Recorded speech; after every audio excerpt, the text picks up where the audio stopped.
What's up guys, it's Brandon Flash. Today we're here with my Rivian R1T. And I'm actually going to be showing you a new, pretty cool charging solution for at home and on the go with your Rivian or any other EV.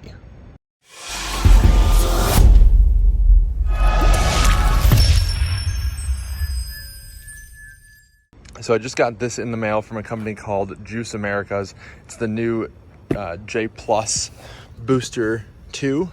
And you can see that label there, and just came in the mail. Haven't opened it yet, just opened the box itself. So let's take it out of the box here. I've also got my Rivian bed rails there, so I'll have to try those out at some point. And what's cool about this is that it's a multi-current level, so it can do up to or between 6 and 40 amps AC input or output. And it also gives you a dock for at home, and you have a whole bunch of different interchangeable plugs, similar to the Tesla mobile connector actually.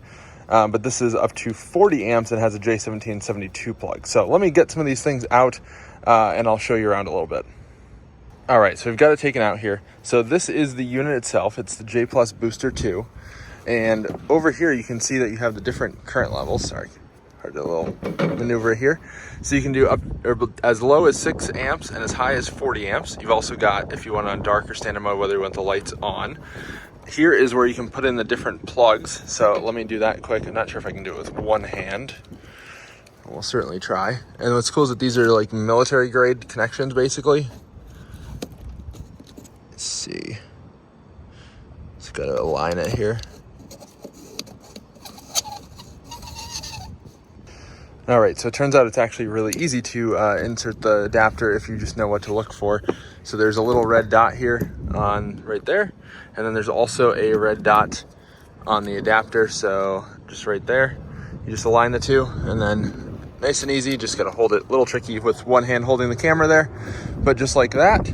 Here we have the Nema 1450 adapter as well. So these are the two that are included. You have a Nema 515, which is normal outlet, and a Nema 1450.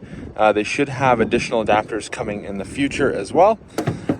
What's also cool is that they have the Celsius feature that they call, and it basically means that there's temperature sensors in the plug. So that way, if it detects that the plug itself is getting too hot, it will cut current. This is your wall bracket, as I was mentioning as well. So this, you just put this through here. Probably easier if you do that after, and if you're not using one hand. So let me do that quick and show you. So just like that, you just kind of wedge it in there essentially. You can do that either up or down, I think. And then this, so this is your J1772, and this can actually hang out here as well if you wall mount it. So that way, you've got a nice and organized setup, and you have a portable setup that you can bring with you. So I'm going to be testing this out over the coming days, maybe a couple weeks, and seeing how well it works with the Rivian. Given that the Rivian has a 32 amp mobile connector included with it, I think this is a really good option for those that are on the road a lot and want a little bit higher power, the 40 amps instead of 32. That is a 33% increase in power, which is 25% increase in power, which is not insignificant. But so far, first impressions, I think this looks quite nice. Cable is nice and good quality. I like that it includes the bracket to mount it to your wall if necessary for your installation, that you get both the 515 and the 1450 adapters. You even get these little caps to go on the adapters so that they stay nice and clean. And I think almost most importantly of all, it's UL listed, which a lot of portable EVSEs on the market, especially the cheaper ones, are not.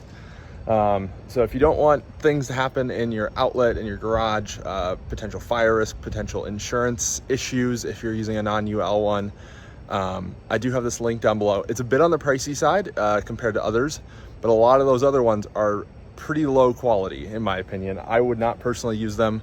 Until this day, I've actually been using Tesla mobile connectors with an adapter, which is not the ideal solution, especially given that most of those adapters are not UL listed. What's also cool about this is that the EVSE itself, the actual inline communications aspect that talks to your car for the current, that is actually, you can basically run it over with a Rivian or even a Hummer EV and it will survive, no problem at all. It's rated to have 6,600 pounds go over it, which is just crazy, super durable. I like these essentially military grade connectors. Like, just look at how sturdy that is. They even make a little lock that you can put around it, so that way the adapters can't come off unless you want them to, I guess.